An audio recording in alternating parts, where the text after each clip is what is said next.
Hello. My name is Isolde. And yes, I'm that woman, the one they didn't see coming. The one who stood quietly in the shadows, pretending to be invisible, while they all danced in their perfect little worlds. But not anymore. Not today. Do you know what it feels like to have your life stolen from you, bit by bit, until you can't even recognize yourself anymore? To be the good daughter, the silent one, the one who bends until she breaks? Well, I'm done bending. This is where everything changes. The music swelled like it was trying to fill every corner of the ballroom, to hide what was underneath, the tension, the pretending. The chandeliers threw light across the gold trim of the ceiling, and laughter rippled through the crowd. Everyone looked so beautiful, so pleased with themselves. My hands rested on my stomach, the fabric of the dress tighter than I remembered when I first put it on. 8 months pregnant and I still tried to look like I belonged. Callista's wedding was the kind of event you read about in magazines. Perfectly staged, carefully controlled. Even the air felt rehearsed. I sat near the back, watching her glide across the room like she'd been born for this. I used to think that kind of grace came from confidence. Now I know it comes from power. My lower belly tightened. At first, I thought it was just nerves. But the ache sharpened. I pressed my palm against my side and breathed slowly, counting under my breath. No one noticed. I whispered to the woman beside me that I needed some air and pushed my chair back carefully. The crowd parted as I made my way toward my mother. Awfully looked radiant in a pearl gray gown, smiling at some guest I didn't recognize. She barely noticed me approach until I touched her arm. "Mom, I need a minute," I said softly. "I think something's wrong." Her eyes flicked over me, quick and cold. "Not now, Isolde," she murmured. "You'll cause a scene." "I'm not trying to," I said, swallowing hard. "It's my stomach, it hurts. I think I—" Before I could finish, Callista appeared. The crowd seemed to shift with her presence. She had that glow, the one everyone admired, the one that always seemed to make me disappear. "What's going on here?" she asked sharply. Her smile didn't reach her eyes. I tried to speak, but her gaze cut through me. "You're not seriously doing this right now, are you?" "I'm not doing anything," I whispered. Her voice dropped low enough that only I could hear. "You've always hated when I'm the center of attention. Couldn't you wait one day before making it about you?" My chest tightened. "That's not fair. I'm—" The words never finished. The pain twisted again, stronger this time. I reached for the edge of the table to steady myself. My vision blurred for a second. Callista's lips curved in a brittle smile. "You always were dramatic." The guests near us turned their heads. I felt their curiosity before I saw it. Someone laughed softly, unsure of what they were witnessing. "Callista," I said quietly. "Please. I need." The sound of her hand against my cheek cracked through the air. Sharp, final. Like a gunshot. Every conversation stopped. Every laugh froze midair. I didn't react at first. The sting took a second to reach me. My hand rose instinctively, touching the warmth spreading across my skin. I could hear my heartbeat in my ears, louder than the music that had already faded. Callista's voice broke the silence. "She's fine," she said to the crowd, smiling again. "Just a little overwhelmed." Laughter flickered back, weak and nervous. People looked away, pretending they hadn't seen anything. The pianist started playing again. The world resumed, except I hadn't. My mother's voice came next, calm and distant. "For heaven's sake, Isolde, stop acting. You'll embarrass yourself." I turned toward her, blinking against the light. "Mom," she hit me, I said quietly, almost childlike. Her eyes didn't soften. "You're emotional," she said. "Pregnancy does that. Sit down before you make things worse." Something in me cracked. I looked around the room, the guests pretending to talk, to sip champagne, to not notice the woman with the red mark on her cheek. I wanted to scream, to tell them that what they saw wasn't new. It was years of being told to stay quiet, to not ruin things, to make peace. But my throat burned, and no sound came out. Callista leaned close again, her perfume sweet and suffocating. "You could have kept your mouth shut," she said softly, smiling for the photographers. "You always ruin everything." She turned away, already glowing again under the chandeliers. I stood there, my legs trembling, my breath shallow. The world blurred around the edges. I felt the baby shift inside me, restless, like it sensed the chaos outside. My fingers dug into the fabric of my dress, grounding myself against the panic. I haven't been forgotten, I thought. I've been erased. The pain in my stomach pulsed again. I wanted to leave, but my body felt heavy, pinned by shame. Every step toward the door felt like walking through thick fog. A waiter brushed past, pretending not to notice me. My reflection in the mirror near the exit startled me, eyes wide, lips pale, a stranger in my own skin. Outside, the evening air was cooler. The laughter from inside faded behind the glass doors. I sat on the stone bench near the fountain, the ache still gnawing at me. My hands shook as I reached for my phone. I called my mother again. "Mom," I whispered when she answered. "Please, I think something's wrong. The babies." Her sigh came through the line, exasperated. "Isolde, stop with the drama. You'll be fine. Go lie down for a bit." The line went dead before I could reply. The phone slipped from my hand onto the concrete. I stared at the ripples in the fountain, the light from the water casting fragments across my dress. Somewhere inside, I could still hear the music, the applause, the joy. But all I could feel was the emptiness between each beat of my heart. I pressed a hand to my stomach and whispered softly, "We're okay. We'll be okay." I didn't know if I believed it. But I said it anyway, gently, quietly, like a promise to myself. The wind lifted a strand of my hair and carried the sound of Callista's laughter out through the open doors. For a second, it almost sounded beautiful again. Almost.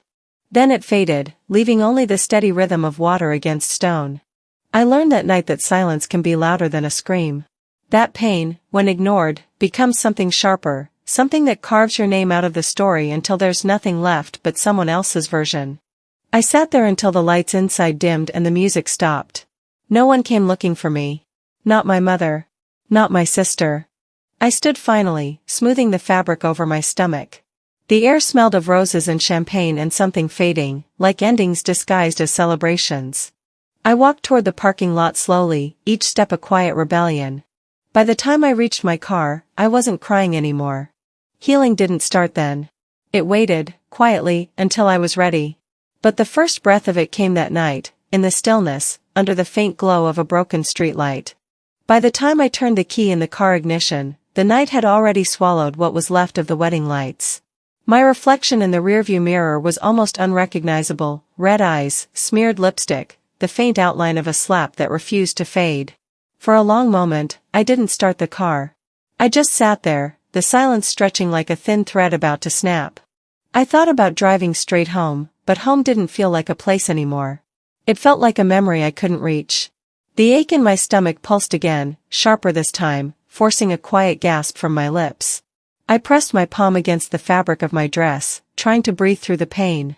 I reached for my phone, scrolled through my contacts, and stopped at the one name I still wanted to believe in, Mom.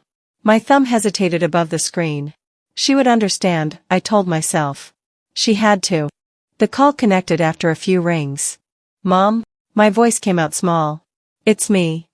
A pause, then her familiar sigh, the one that always sounded like I was already a burden. "Isolde, what now? Are you still upset about earlier? You know your sister didn't mean to." "Mom, please," I interrupted, my breath catching. "It's not about that. I think something's wrong. My stomach." "Oh, for heaven's sake," she cut in, her tone flat. "You've always been so sensitive. It's probably just stress. You need to stop acting like a child." The words hit harder than the slap had. "I'm not acting," I whispered. "I'm in pain." "You've been dramatic since you were 5 years old," she said, her voice colder now. "You always make things bigger than they are. Go home. Rest. Don't make a scene, especially tonight. Callista doesn't need this kind of attention." The call ended before I could respond. I stared at the phone, the screen dimming to black. The sound of laughter drifted faintly from the ballroom, muffled by the glass doors. I could picture it clearly, Callista smiling like nothing had happened, champagne in hand, her perfect world untouched by me. I stepped out of the car, unable to breathe inside it any longer. The garden behind the venue stretched out like a dark ocean, dotted with lights that flickered weakly against the breeze. I followed the path without thinking, my heels crunching over gravel, the scent of roses heavy in the air. Each step made the pain twist deeper. My body was trying to tell me something my heart didn't want to hear. I sat down on a stone bench, feeling the coolness seep into my skin. I tried to call my husband, Dante, but his phone went straight to voicemail. Hey, it's me, I said softly into the receiver. I need you to call me back. Please. My voice cracked on the last word. I didn't know what I wanted more, comfort, or proof that someone still saw me. The phone slipped from my fingers onto my lap. I stared at the garden's reflection in the small pond ahead. The lights shimmered across the water, bending into distorted patterns that made no sense. I could still hear my mother's words echoing. Stop acting. It was something she'd said my whole life. Whenever I cried, she said I was too emotional. Whenever I stood up for myself, she called me ungrateful. And whenever Callista hurt me, she told me to be the bigger person. I used to think she wanted me to be strong. Now I realized she just wanted me to stay quiet. A door opened somewhere behind me. Music spilled into the night again, soft jazz and clinking glasses. A group of guests laughed loudly before disappearing inside. None of them looked in my direction. It was strange how invisibility could feel heavier than attention. I picked up my phone again and stared at my contact list. Every name felt like a closed door. Every message unread. I tried my mother again, even though I knew she wouldn't answer. When she didn't, I whispered to the silence, if I disappear, would you even notice? The only answer was the distant hum of the fountain. I let my mind drift back to the last time I had felt safe. It wasn't recent. Maybe it was years ago, when my grandmother still lived with us. She used to hold my hands, her skin soft and cool, and say, you don't have to be loud to matter. At the time, I didn't understand what she meant. Tonight, I did. The pain in my belly eased a little as I breathed slower, deeper. I leaned back on the bench, staring at the stars hidden behind the city haze. A gentle wind brushed through my hair, and for a brief second, I felt something close to peace. Then I heard her voice again, Callista's. She was standing by the open doors, her laughter melting into the night. A man beside her, maybe her new husband, whispered something in her ear that made her smile wider. Her hand rested lightly on his arm, effortless, polished. She looked like everything I'd tried to be, graceful, loved, unbroken. When her eyes flicked toward the garden, they found me. Just for a heartbeat. Then she looked away, back to her perfect crowd. That one glance was enough to remind me where I stood. On the outside. Always on the outside. My phone buzzed, a text from Mom. Go home. Don't ruin this for your sister. She deserves to be happy. A part of me wanted to throw the phone into the water, to watch it sink beneath the surface where I wouldn't have to see her words anymore. Instead, I placed it gently beside me. I pressed my hand to my stomach again, whispering softly, you matter. Even if they never see us, you matter. It wasn't strength yet, just survival. But survival was enough for now.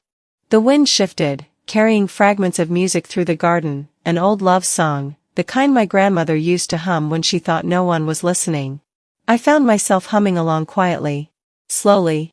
Gently. Healing didn't come in big moments. It started in small breaths, soft realizations. I stayed there until the laughter faded and the music quieted. The stars seemed brighter then, like the night was trying to remind me of something I'd forgotten. I wasn't invisible. I had just been unseen by people who refused to look. I stood, gathering the courage to leave. The ache in my stomach had softened, though I could still feel its rhythm beneath my skin. I walked back toward the parking lot, each step steadier than the last. When I reached my car, I looked back one final time. Through the windows, I saw Callista twirling on the dance floor, surrounded by applause. My mother clapped from her table, her face glowing with pride. Neither of them glanced toward the garden. I turned away and started the engine. As I drove down the long driveway lined with lanterns, I whispered again, more firmly this time, we matter. The road ahead was dark, but for the first time in a long while, I wasn't afraid of it. I hadn't expected to feel so small when I walked into my own home. The smell of coffee lingered in the air, the soft hum of the refrigerator the only sound as I closed the door behind me. Dante was in the kitchen, making breakfast. He never seemed to stop moving. I envied that about him, his steady rhythm, his certainty. I just wanted to forget everything, to let the chaos of the day slip away, but it clung to me like a weight in my chest. He turned when I entered. His face softened instantly, his eyes searching mine, the calmness in his gaze making the anxiety inside me feel more like a raw wound. He set down the frying pan and stepped toward me. How are you holding up? I nodded, but I could barely speak. The words felt like they were lodged in my throat. Dante's hand brushed mine, warm and solid, like a promise I was too afraid to hold on to. "I'm not okay," I whispered, feeling the words break something inside of me. "I can't go back there, Dante. I can't go back to them." He didn't ask who I meant. It was always them, the family that had built me only to tear me down. He pulled me close, his arms wrapping around me like a shield. I felt the tightness in my chest ease, just for a moment. "You don't have to go back to them," he said gently. "Not for them. You don't have to keep doing this for them. You owe them nothing, Isolde." His words settled over me like a balm, soothing the sharp ache that had been growing with each passing minute. His hands were steady on my back, his voice a steady anchor I could hold on to. It was strange to think about, standing here, in the kitchen, with Dante offering me comfort like this. I hadn't realized until now just how much I needed it. But as he pulled away, I felt the weight return. The emptiness crept in again, gnawing at the edges of my mind. "I'm tired, Dante," I whispered. "I don't know how much more I can take." Dante looked at me, his eyes full of concern but also understanding. He hadn't had the easiest past either. I knew he didn't want to pressure me, didn't want to force me to take a step I wasn't ready for, but I could see the frustration in his expression. He wanted me to fight back, to claim what was mine. "You've been fighting for so long, Isolde. You're stronger than you think. They don't get to decide who you are anymore." His words were so simple, yet they echoed with truth. But the real battle wasn't with Callista. It wasn't even with my mother. It was with myself. With the part of me that still craved their approval, despite everything. It was the part of me that wanted to go back to them, to ask for forgiveness, to make it all stop. The part of me that feared being alone, rejected. The silence stretched between us as I sank onto the couch. I hadn't realized how tired I was until I felt it catch up with me all at once. Dante didn't sit down beside me. He respected the distance I needed to create. "I want to confront them, Dante," I said, my voice quieter now. "But I don't know how." He didn't need to say anything. He simply nodded, stepping back toward the kitchen, leaving me in the stillness, surrounded by everything that wasn't mine, everything I wasn't sure I could claim. My phone buzzed on the table next to me, its soft vibration cutting through the silence. I glanced at the screen. My mother's name flashed back at me. I stared at it for a long time, the pulse in my neck rising. I hadn't expected to hear from her again. Not after what happened. Not after she'd stood by, silent, while Callista humiliated me. But the guilt surged, heavy and suffocating. Without thinking, I answered. "Hello?" My voice cracked, betraying the exhaustion I was trying to hide. "Isolde." My mother's voice, thin and cold, came through the phone. "I've been thinking about what happened. And I know we need to talk. I've been hard on you, but Callista is my daughter too, and I can't take sides." "Stop." The word escaped me before I could stop it. I didn't want to hear it anymore. The excuses. The justifications. "I don't want to talk, Mom." "Isolde." "No. I can't. Not now. I need to think about what's best for me. And I can't keep living in the shadows of this family, hoping for approval that I'll never get." The silence on the other end of the line felt heavier than it should have been. I expected her to yell at me, to tell me I was being dramatic, to accuse me of overreacting. But instead, I heard only her soft breath, almost a sigh. "Isolde, please. You're my daughter. I don't want to lose you. I've been lost for a long time, Mom." My voice trembled, but I held my ground. "I've been invisible, erased by you and by everyone else. I'm tired of trying to fit into a family that doesn't even see me." I let those words hang in the air between us, raw and painful. I wasn't sure if I could ever fully forgive her for how she had treated me. But something in me knew that it was time to stop pretending. To stop seeking validation from people who would never give it. There was a long pause before she spoke again, quieter this time. "I don't know what to say." "I know, Mom. I don't either." I hung up without saying goodbye, leaving the phone to rest silently on the table. The room felt even quieter now. But it wasn't suffocating. It was a silence I hadn't known I could live in, one that didn't demand anything from me. Just peace. I stood up, my legs a little shaky. I had a moment to breathe, to think. I walked over to the window, the sun now almost gone, leaving a twilight glow in its wake. The house felt like it was mine again, for the first time in a long while. The pressure that had weighed on me for so long felt lighter, like it was being slowly peeled away. There were still pieces of it left, still threads of guilt and confusion. But there was also something else, hope. I turned back to the living room, my eyes falling on the small photo of Dante and me from our wedding, our smiles frozen in time.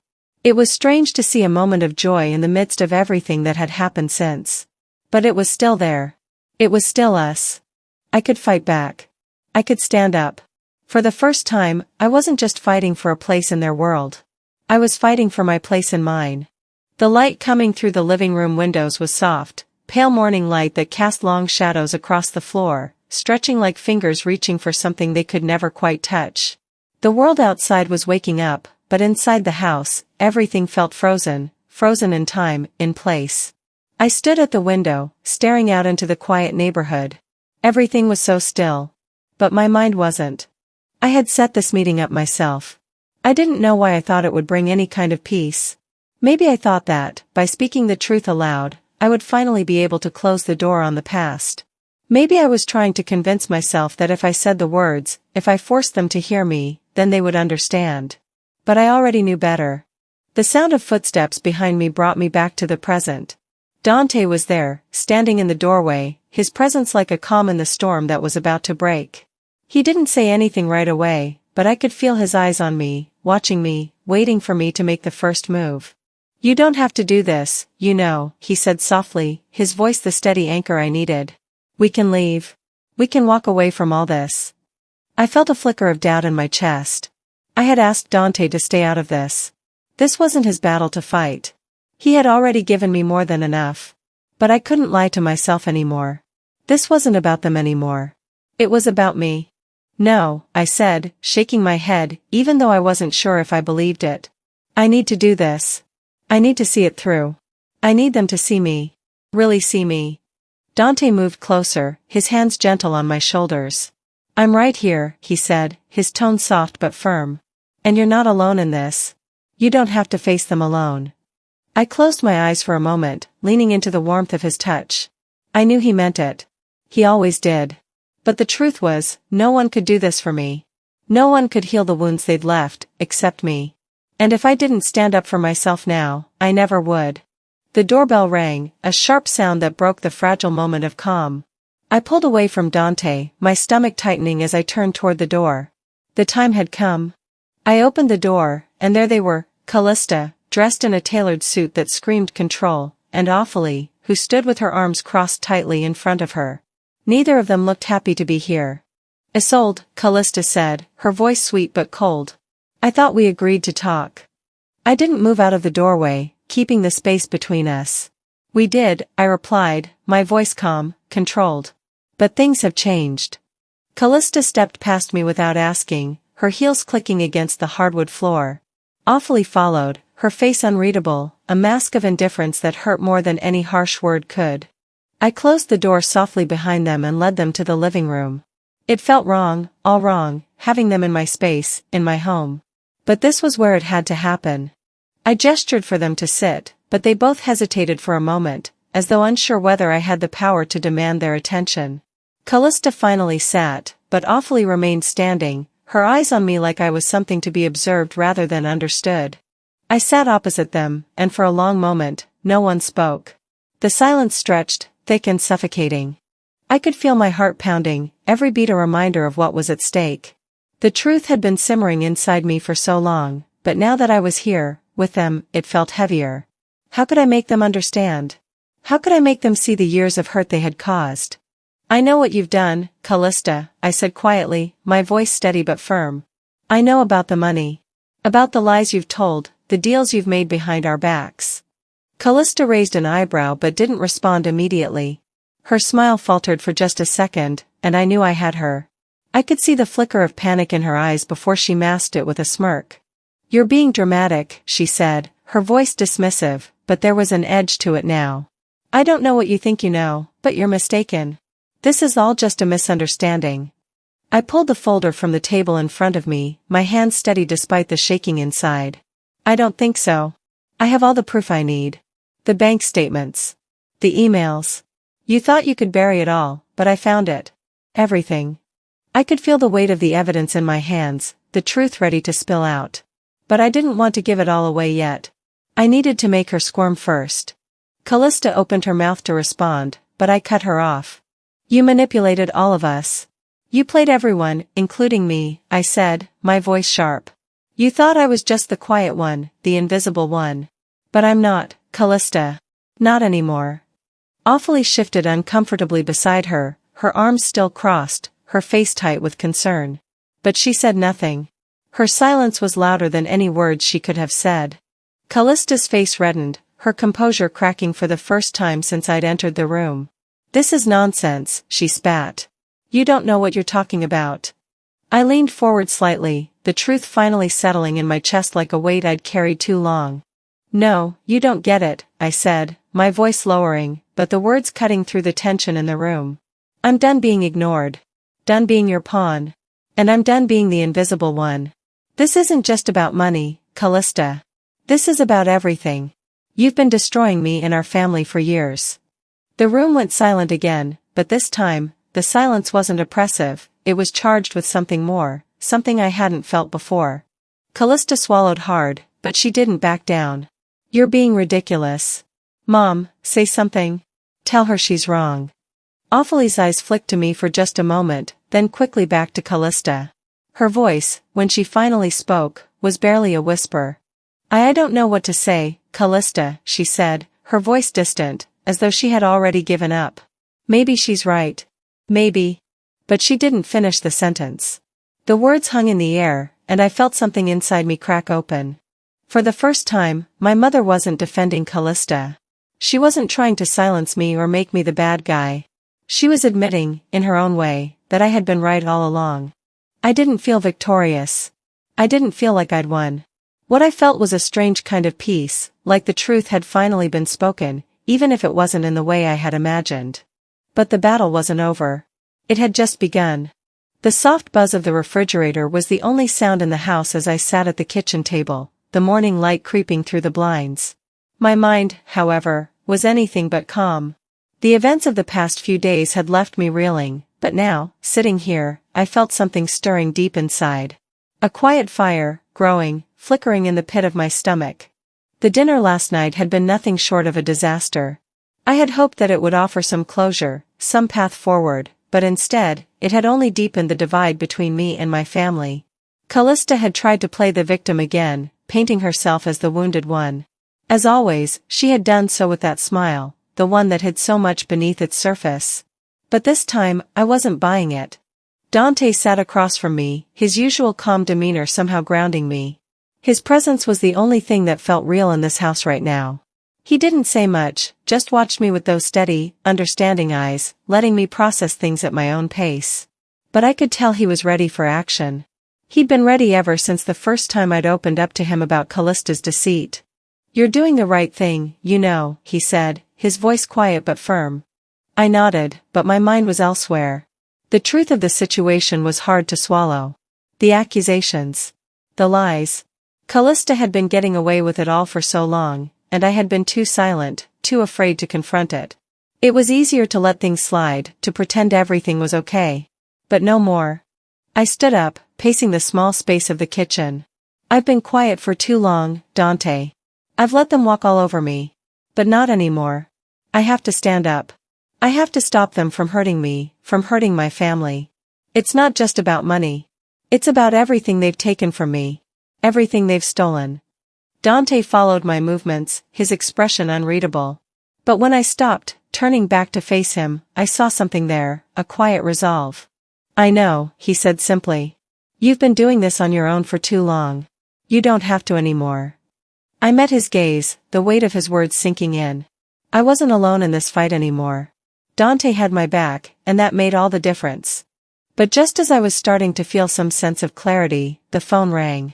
It was the last thing I needed, but I couldn't ignore it. I picked it up, my hand shaking slightly. Isolde. My mother's voice was the same as it had been the night before, flat and distant. I know things are tense right now, but we need to talk. I could feel my jaw tighten as I pressed the phone to my ear. I knew what this was about. I could already hear it in her voice, the same old script she always followed when Callista was involved. She would try to placate me, guilt-trip me, make it seem like everything was my fault. But not this time. Not anymore. I'm not going to apologize for standing up for myself, Mom, I said, my voice steady but sharp. I'm done being the one who gets walked all over. I'm done being invisible. She was silent for a moment, and I could hear the faint sound of her sigh on the other end of the line. Isolde, this is ridiculous. You're making a scene for no reason. Callista is your sister. She's the one who deserves your forgiveness. You can't keep doing this. I clenched my fists. I could feel the anger bubbling up inside me again. You want me to forgive her? I asked, my voice rising despite myself. She humiliated me, Mom. She's been lying to us all. And you're still trying to protect her. I'm not protecting anyone. I'm just trying to keep the peace. Her voice was tight, defensive. Why can't you just let things go? Why do you have to make everything so difficult? I could hear the frustration in her words, but it only fueled my own. I've been trying to keep the peace for years, Mom, I said, my voice barely above a whisper now, but the intensity behind it was unmistakable. And all it's done is make me feel small. Invisible. You've made me feel like I don't matter, like my voice doesn't matter. But it does. I matter. I'm not just the quiet one in the corner anymore. There was a long pause on the other end of the line. The silence hung between us like a thick fog. I'm not asking for forgiveness anymore, I continued, my words slow and deliberate. I'm taking what's mine. And I'm not going to let you, or Callista, or anyone else make me feel less than that. I hung up before she could respond. The weight of the conversation settled over me, but there was something else there, too, relief. For the first time in so long, I felt like I'd finally stood up for myself. But the battle wasn't over. Not by a long shot. Later that evening, after the call, I sat down with Dante again. This time, I was more certain of what I had to do. Tomorrow, I said, my voice quiet but firm. I'm going to confront Callista. I'm going to expose everything. It's time the family saw her for what she really is. Dante nodded, his expression calm. Whatever happens, I'm here for you. You've got this. I didn't respond at first. Instead, I looked out the window, my mind racing with the possibilities of what was to come. The next day, I stood in front of Callista's apartment, my heart pounding in my chest. The weight of everything, every lie, every betrayal, pressed on me as I reached for the doorbell. This was it. The moment everything changed. I wasn't the invisible one anymore. I was here. And I was ready to be seen. I felt the weight of the evening's decision sit heavily in the pit of my stomach as I stood there, looking at the small photo of Dante and me on our wedding day. The photo had always been a reminder of a time before all the chaos. A time when things were simpler, before the storm of betrayal and pain that had been waiting just below the surface of my family for so long. But now, as I looked at the smiling faces of us in that frame, I saw something else, a past that I was ready to leave behind. It wasn't a perfect past, but it had been mine. I had been hers. But now, I wasn't sure where I belonged. Dante's voice broke through my thoughts, soft but unwavering. We'll get through this. You don't have to fight them alone anymore. He stood behind me, his hand gently resting on my shoulder, grounding me. He always knew what to say when I needed it the most. But the truth was, I had never fought them alone. I had fought with them, for them, and still, it felt like no matter what I did, I was invisible. Not just to them, but to myself. I had let them define me for too long. And now, in this quiet moment, I had to face the fact that everything had been built on lies. The pain I'd carried for so long, it wasn't just emotional anymore. It had become a part of me. And the worst part was, it wasn't just Callista's fault. It wasn't just my mother's either. It was my own fault. I let them push me to the side, let them make me feel like I didn't deserve to be seen. I felt my hands begin to shake as I walked over to the small desk in the corner. The letter my grandmother had written to me, one I had kept in a drawer for years, was still there. I hadn't read it in so long. But I knew I needed to now. I pulled it out, the familiar scent of old paper and lavender filling my senses. The words inside hadn't changed, but somehow, everything about them felt different now. My grandmother had always believed in me. She had always told me I had strength inside me, that I was worth fighting for. She had seen me, really seen me, when no one else had. Her handwriting was a comfort, a connection to a part of myself that I had nearly forgotten. My dear Isolde, I know life can be hard, and the world will tell you that you're not enough. But you are. You are everything I could ever ask for. Don't let anyone make you believe otherwise. Stand tall, for the ones who can't stand up for themselves, and never let anyone take away what you have in your heart. The words didn't just comfort me, they gave me a sense of purpose I hadn't realized I needed. My grandmother's faith in me had always been a foundation I could rely on. She had passed away years ago, but her words had always been there, waiting for me to listen. Now, it was time to take that strength back. Just as I closed the letter, a knock on the door pulled me from my thoughts. I wasn't expecting anyone, and for a moment, I froze. But when I opened the door, I saw a face I hadn't seen in years. It was a man I remembered from my childhood, an old family friend, someone who had worked with my father. I hadn't even realized he was still in contact with anyone in the family. Isolde, I need to talk to you, he said, his voice low, as though he was afraid someone might hear. His presence was unexpected, but his words had an urgency that I couldn't ignore. I stepped aside, letting him in. He didn't waste time. I've been watching things unfold for a while now, he began, his eyes darting around the room. And I think you should know something. I motioned for him to continue. I don't know if you're aware, but Callista, she's been hiding things. Financial things. There are accounts, transfers, she's been stealing from the family for years. Your mother has no idea. The words hit me harder than I expected. For a moment, I couldn't speak. All the pieces that had been floating around in my head, all the suspicions I had felt but couldn't confirm, suddenly clicked into place. How do you know this? I asked, my voice barely above a whisper. He glanced around again before handing me a small folder. I've been keeping track. I don't know why I didn't come forward earlier, but after what happened last night, I couldn't sit by anymore. I took the folder from his hands, my fingers trembling as I opened it. Inside were bank statements, records of wire transfers, and emails, proof that Callista had been siphoning money from the family trust for years. It was all there in black and white. I closed the folder slowly, my heart pounding in my chest. This wasn't just about me anymore. This wasn't just about family secrets. This was about Callista's greed, her manipulation, and the fact that no one, had ever thought to stop her. For the first time in what felt like forever, I felt something rise within me. It wasn't anger, not yet. It was clarity. This was my chance to expose the truth, to fight back in a way that no one expected. Thank you, I whispered, my voice hoarse. Thank you for telling me this. He nodded, his expression unreadable. Just make sure you do something with it. Callista's been getting away with this for too long. You can stop her. I didn't answer right away. I couldn't. I knew what this meant. If I exposed Callista, everything would change. My family would never be the same. But I couldn't let her keep doing this. I couldn't let her get away with it anymore. I will, I said finally, my voice steady despite the whirlwind inside me. I will stop her. As the man left, I felt a strange sense of finality settle over me. The pieces were falling into place. I wasn't alone in this. And I was no longer the person who let everything slide. I was going to fight for what was mine. For what had been stolen from me, from my family. And I was going to make sure Callista paid for what she had done. But the hardest part wasn't going to be exposing her. It was going to be facing my family. It was going to be looking at my mother, knowing that she had let this happen, knowing that I had to confront her, too. But I would. I had to. I had to finally make them see me. I stood outside Callista's apartment, my heart pounding in my chest. The night air felt cool against my skin, but inside me, everything was burning. I had taken the step to confront her before, but this time felt different. This time, there was no hesitation, no turning back.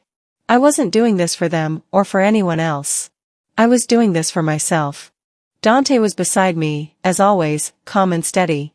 He'd never been one to rush me, to push me before I was ready, but I knew how much this meant to him too. His silence spoke volumes. He was here for me, but he didn't need to say a word.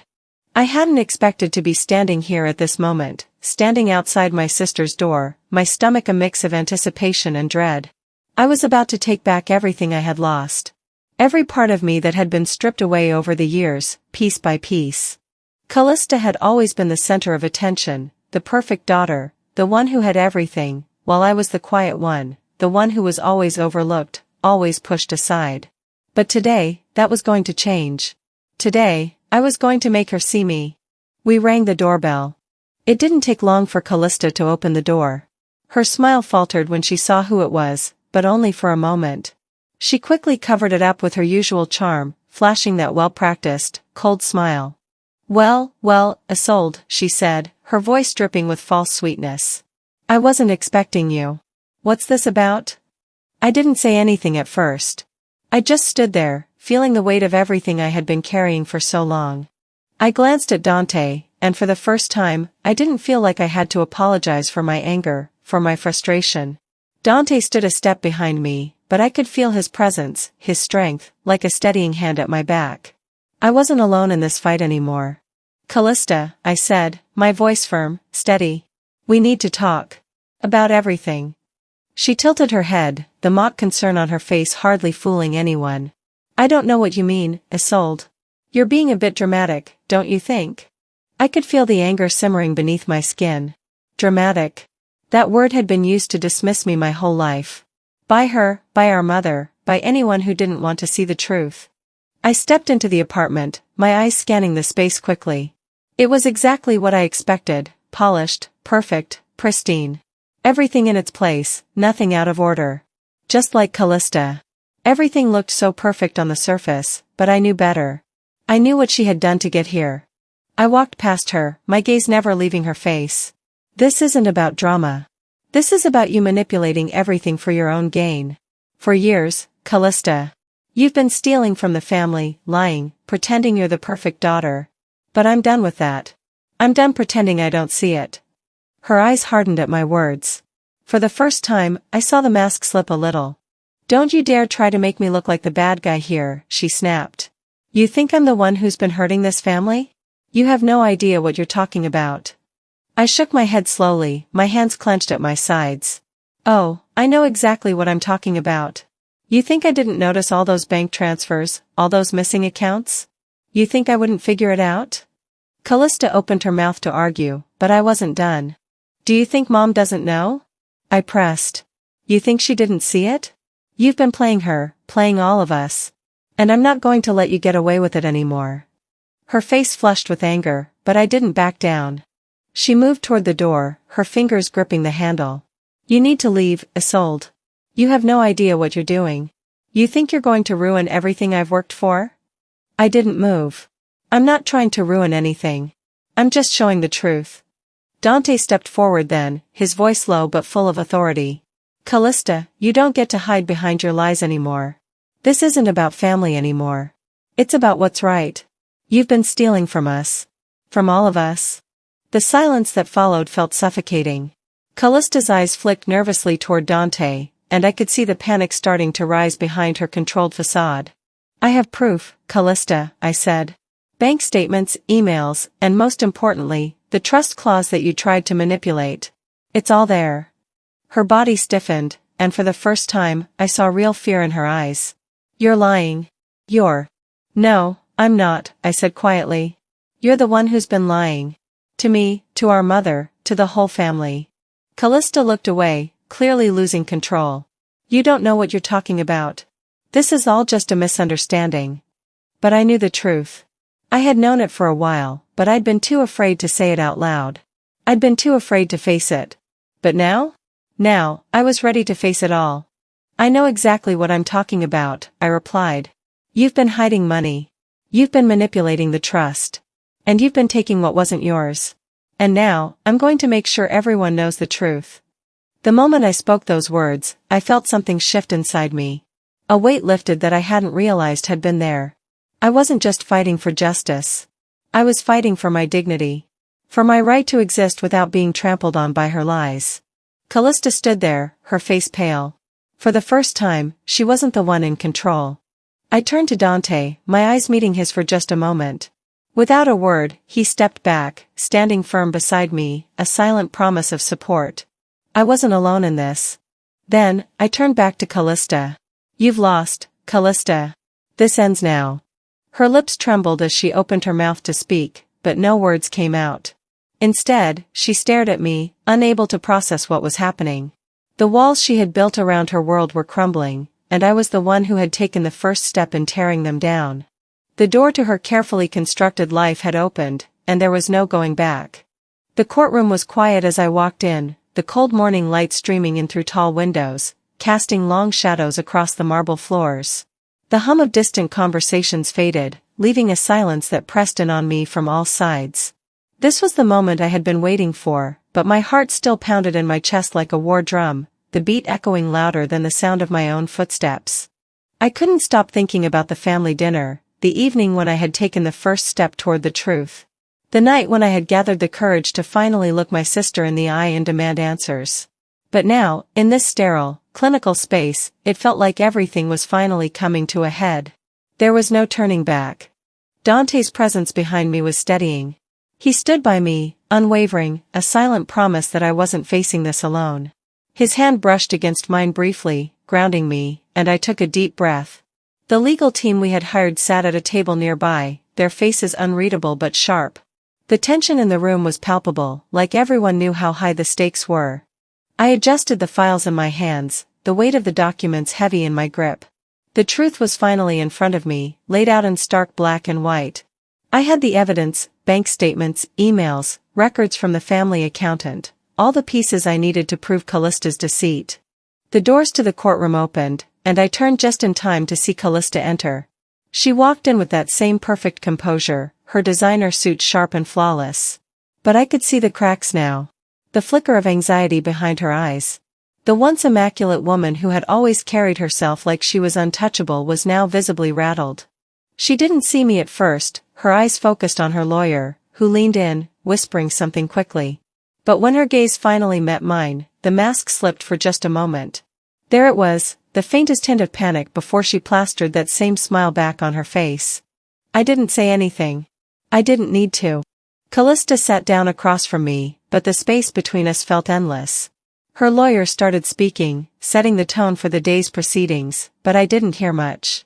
My mind was too busy, too full of everything that had led me here. I had always been the quiet one, the one who let things slide. I had allowed her to manipulate me, to take what was rightfully mine. But not anymore. The lawyer continued to speak, and I could feel the weight of every word. But when it was time for my attorney to present our case, I felt a strange calm wash over me. This wasn't just about money. This wasn't just about exposing Callista for the liar she was. This was about finally standing up for myself, for my dignity, for my worth. It wasn't just about winning. It was about reclaiming my life. Your Honor, my attorney began, we have gathered substantial evidence that proves financial misconduct, embezzlement, and defamation on the part of the defendant, Callista Marlowe. I didn't flinch at the words. I had already known this truth. But hearing it spoken out loud, in front of everyone, made it feel real. The papers were handed over, the documents laid bare for the court. I could feel the eyes of the people in the room on me, but I wasn't afraid anymore. Callista's face paled as the evidence was presented. She tried to recover, tried to push the attention away, but I could see the fear starting to show. I'm sure this is all a misunderstanding, her lawyer said smoothly. My client denies all allegations. This is nothing more than a baseless attack from a disgruntled family member. The words hit me like a slap. Disgruntled family member? Was that what she thought of me? But I didn't let it show. Instead, I stood up, my body steady and strong. I'm not attacking anyone, I said, my voice calm but cutting through the room like a blade. What I'm doing is exposing the truth. You've been stealing from this family for years, Callista. And I'm done letting you get away with it. The room fell silent, and for a moment, Callista didn't know how to respond. Her lawyer opened his mouth, but I was already talking again. You took what wasn't yours. You manipulated our family's finances, and you used the trust for your own gain. And now, the world is going to know who you really are. I glanced over at Ophelia, who had been sitting silently throughout the proceedings. Her face was ashen, her eyes darting between me and Callista. I could see the guilt in her eyes, but she still said nothing. You've done nothing but enable her, Mom, I said, my voice quieter now, but the words were sharp. You've stood by, letting her walk all over me, letting her ruin everything. Ophelia flinched, but she still didn't speak. You don't get to sit there in silence anymore, I said, my gaze locking with hers. Not after everything she's done. Not after everything I've been through. The judge called for a brief recess, and I left the stand, my heart racing in my chest. I didn't know if I was going to win. But I did know one thing, I was done being afraid. Dante met me at the back of the courtroom, his expression soft but proud. He took my hand, squeezing it gently. "You did great," he said, his voice low. I nodded, but I couldn't shake the feeling that this was only the beginning. There was still so much more to uncover. So much more to fight for. But as I walked out of that courtroom, I felt a sense of peace settle over me. I wasn't just fighting for justice anymore. I was fighting for myself. And I was going to win. I wasn't sure how long I had been sitting there before the soft hum of the baby monitor pulled me from my thoughts. It had been weeks since the hearing, but the weight of it still lingered, an unfamiliar calm that settled around me. The world had kept turning, but I felt, for the first time, like I was on the edge of something new. Not new in the sense of a fresh start, but new in the way you finally stop running from a storm and let it wash over you, clean and relentless. The morning light filtered through the curtains, bathing the nursery in a warm, golden glow. The soft pastel colors of the room felt so different from the stark, cold light of the courtroom. Here, in this space, there was stillness. And for once, it felt like peace. I held my daughter in my arms, rocking her gently. Her tiny fingers curled around my thumb, and I found myself smiling down at her, something I hadn't done in a long while. She had been my reason to keep going, my reason to fight back, even when the world around me seemed bent on tearing me apart. She was the quiet strength that had carried me through it all, even when I hadn't known how strong I was. Dante entered the room without making a sound, like he always did. He didn't need to speak, his presence was enough. He placed a cup of tea on the table beside me, his hand brushing over my head as he kissed me softly. I closed my eyes for a moment, savoring the small, simple moments like these, moments that had felt so out of reach not long ago. "How are you feeling today?" he asked, his voice low and soft, like he already knew the answer. "I'm okay," I said quietly, though the words didn't feel entirely true. How could they? Everything had changed, and yet, here I was, still standing. But it wasn't the same kind of standing I had done before. This time, I wasn't just holding on. I was ready. Dante sat beside me, his eyes scanning the room before settling on the baby in my arms. "She's beautiful," he said, a softness in his voice that mirrored what I was feeling inside. "Just like her mother." I felt a warmth spread across my chest, not because I was flattered, but because I finally understood what it meant to be seen. To be valued. To be loved in a way that didn't demand anything in return. I ran my fingers gently over my daughter's tiny hand, wondering how it was possible that something so small could have such a profound impact on me. She had given me the strength to finally stop hiding. She had given me the strength to break free from the chains of my past, from the lies that had been told about me, from the family that had kept me in the shadows. "Are you ready for what comes next?" Dante asked, his voice bringing me back to the present. I hesitated, but only for a moment. I wasn't afraid anymore. The legal battle had been won, but there was more to be done. There would always be more to fight for, to reclaim. But I had a feeling that I wouldn't need to fight alone anymore. Dante had always been by my side, and for once, I didn't feel like I had to do it all by myself. "I'm ready," I said softly, though it wasn't just for the future. It was for everything that had brought me here. Everything I had been through to get to this point. Dante smiled, a quiet understanding between us. The journey wasn't over, but it felt different now. The weight had shifted. I had started to carry it with grace, not burdened by the past, but empowered by it. It was like the scars I had been carrying for so long had finally begun to heal, their sharp edges no longer cutting into me, but becoming a part of who I was. A part of what I had overcome. As I stood up, cradling the baby in my arms, I felt the familiar weight of her in my arms. A weight I would gladly carry forever. I walked slowly toward the door, feeling the soft breeze through the window. Outside, the world continued on. But inside, it was just us, me, Dante, and our daughter. And for the first time, I wasn't afraid of what was to come. I stepped outside, feeling the sun on my face, the warmth of it a stark contrast to the cold I had felt for so long. The street was quiet, the soft rustle of leaves in the trees above creating a soothing background. I could hear birds singing in the distance, the sound of life moving on. I pushed the stroller slowly down the path, my hand resting on the handle. I watched a neighbor walk by with their dog, the simple scene a reminder that the world wasn't as chaotic as I had once believed. It could be peaceful, calm, if we let it be. The doorbell rang just as I was rounding the corner of the house. I glanced up in surprise, unsure who it could be. There was no one I expected. I opened the door cautiously, and when I saw the envelope in front of me, my heart skipped a beat. No return address. Just my name, written in familiar handwriting. Callista's handwriting. I took the envelope from the doorstep and brought it inside. My fingers trembled as I opened it. The note inside was short, to the point. I'm sorry. I don't expect forgiveness. I read the words again, letting them sink in, but they didn't stir the emotions I thought they would. I didn't feel relief. I didn't feel anger. I felt nothing. The apology that had been so carefully crafted, the words that were meant to absolve her, didn't matter. They weren't enough to undo what she had done. They weren't enough to fix the years of manipulation, of stealing from me and our family. I folded the note carefully, slipping it into the drawer next to me. I didn't need to keep it. It wasn't worth keeping. I didn't need her apology. I had already found my own peace. I wasn't the one who needed fixing anymore. It was Callista, and she would have to face the consequences of her actions, without me. With a soft breath, I stood and walked to the window, my hand resting on the sill. I could see the world outside, a world that was still turning, still moving. But this time, I was a part of it, not a bystander. For the first time in my life, I was free. I wasn't just surviving anymore. I was living. As the story comes to a close, there's something I've learned. You don't have to wait for permission to stand up for yourself. Sometimes, the hardest battles are the ones you fight alone, but when you finally find your voice, it's the most powerful thing you'll ever own. What does it take to finally break free from the chains of others' expectations? How much are you willing to fight for your own peace?